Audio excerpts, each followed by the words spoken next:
మన గ్రామం అందరూ కూడా ఆదరించాలని మనం మీ అందరినీ కోరుకుంటున్నాం.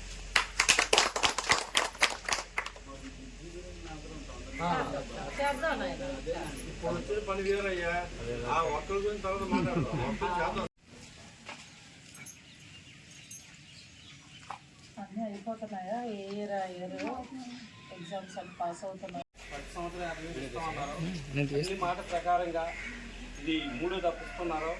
ఎందుకంటే రాజకీయాల్లో ఏమి ముఖ్యమైన చదువు కోసం, చదువు ఉంటేనే అందరూ బాగుపడాలని మంచి ఆలోచనతో ఆర్థిక సాయం అందిస్తుంటే వారికి మన రంగాపురం ప్రజలందరూ కూడా వారికి మనం రుణపడి ఉండాలని.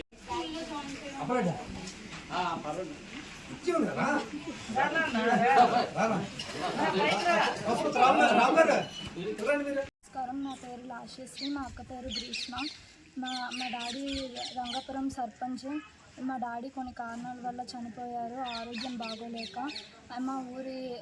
మా ఎస్కోట మండలం ఎమ్మెల్యే గారు లలిత కుమారి గారు మాకు హామీ ఇచ్చారు, ఇలా హెల్ప్ చేస్తాము ఎడ్యుకేషన్ పరంగా, మీరు ఆపియొద్దు అనేసి.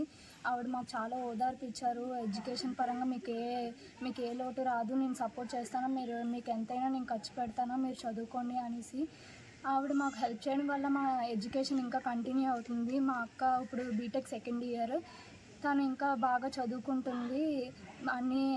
అన్నీ బాగా చదువుకొని ఆవిడకి మంచి పేరు తెస్తాం. ఆవిడ మాకు ఫీజు కట్టినందుకు ఇంకా ఆవిడకి ఎప్పుడు మేము ఒక హార్ట్ఫుల్ థ్యాంక్స్ చెప్తున్నాము. నెక్స్ట్ సంవత్సరం 50,000 తెచ్చి ఇస్తున్నారు. ఆవిడ ఇచ్చిన మాట ప్రకారం నిలబెట్టుకొని మాకు ప్రతి సంవత్సరం 50,000 అందజేస్తున్నారు. ఆవిడే మా ఇంటి దగ్గరకు వచ్చి అందరి దగ్గర 50